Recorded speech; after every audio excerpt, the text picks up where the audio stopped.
For the last 18 months, the tech industry has basically operated on a single, undeniable golden rule. Announce a major AI integration and watch your stock go up. It was practically financial gravity. But today, we're looking at an earnings report that completely shattered that rule. Welcome to this explainer. We're unpacking exactly what happened when internet infrastructure giant Cloudflare announced major AI integrations and why, instead of cheering, the market reacted with a massive, brutal sell-off. Let's dive right in. Following its Q1 earnings report, Cloudflare's stock fell by as much as 24% in after-hours trading. And look, this wasn't your standard run-of-the-mill earnings miss. The trigger for this crash was a truly unprecedented announcement regarding the intersection of their human workforce and their new modern AI capabilities. The company announced they're laying off approximately 1,100 employees. To put that into perspective, that is a full 20% of their entire workforce. And these cuts aren't just random. They are heavily concentrated in their go-to-market roles. We're talking about direct impacts on sales teams, marketing departments, and customer success representatives. Now, the reason they gave for wiping out a fifth of their company is what makes this a truly historic moment. They explicitly blamed artificial intelligence for replacing these jobs.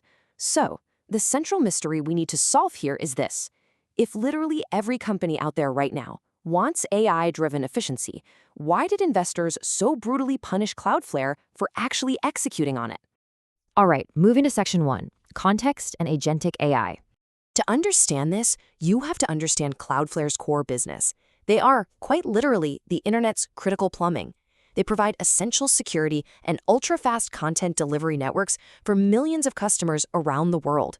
And because they sell to absolutely everyone, from tiny small businesses all the way up to the Fortune 500, they've traditionally required a massive, highly active sales and support team. These are the exact roles that are now being eliminated. On the earnings call, Cloudflare CEO Matthew Prince stated that a very specific technology is fundamentally changing how the company operates, and he used the term agentic artificial intelligence. So what does that mean? Agentic AI refers to systems that can actually reason, plan, use digital tools, and execute complex, multi-step goals completely autonomously. You see, traditional old-school automation relies on simple if-then logic and fixed rules. Agentic AI is fundamentally different. It's a real game changer.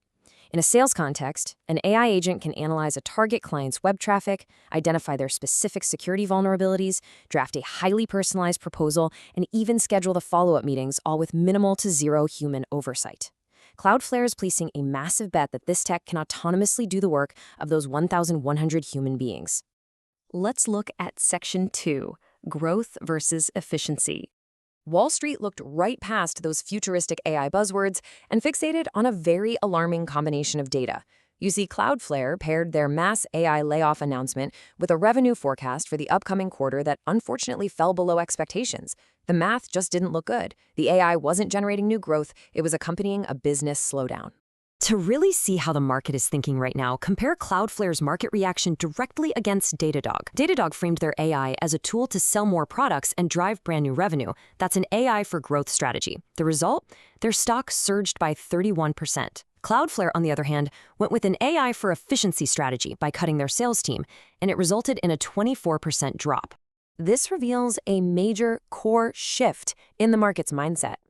Investors clearly interpreted Cloudflare's move not as a bold leap into the future of work, but as a defensive maneuver.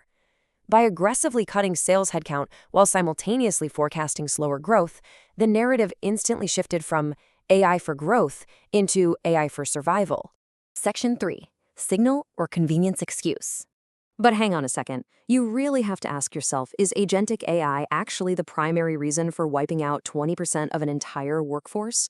Or is agentic AI simply a highly convenient, very futuristic-sounding excuse for a classic age-old business problem? When you really look at the numbers, you have to wonder if they might just be hiding a bloated sales force and slowing market demand behind a shiny new tech buzzword. And frankly, that exact skepticism is what drove the massive sell-off. The market's brutal reaction is a massive warning shot to the entire tech sector right now. You simply cannot cut your way to growth. Using AI efficiency as a smokescreen to hide underlying business slowdowns is going to be met with severe immediate market punishment. Which brings us to Section 4, the Operator Playbook. If you're leading a business right now, you need to execute a Monday morning audit for your AI projects to avoid this exact trap. First, strictly divide your AI initiatives into two buckets: growth versus efficiency. Second, relentlessly verify if your AI is actually driving net new revenue. And third, you need to heavily flag any efficiency project that replaces your primary growth engine, especially if you're amidst a broader market slowdown. For the builders and startups out there, you absolutely must adapt your messaging immediately. If you are building an AI sales tool, telling clients it will replace your sales reps is terrible framing right now. It just signals weakness. The builder's pivot is much smarter. Tell them, we give your existing reps an AI assistant to triple their pipeline. You have to lead with how your AI generates revenue, not just how it shrinks headcount. Finally, Section 5, the final judgment. So the central mystery of why Cloudflare was punished so severely is solved. The AI era has officially reached a new phase of maturity. Simply uttering the word AI on an earnings call no longer guarantees a magical stock bump. Investors fully believed Cloudflare was using AI as a shield to mask a weak forecast, and they rejected it outright. We'll leave you with a final thought to ponder as we wrap up this explainer. Is the market's brutal reaction to Cloudflare just a one-off event, or has it just established the new fundamental law of the tech market? AI for growth gets rewarded, but AI for layoffs is the ultimate signal of weakness. It's a massive paradigm shift, and it's one we are going to be watching very, very closely.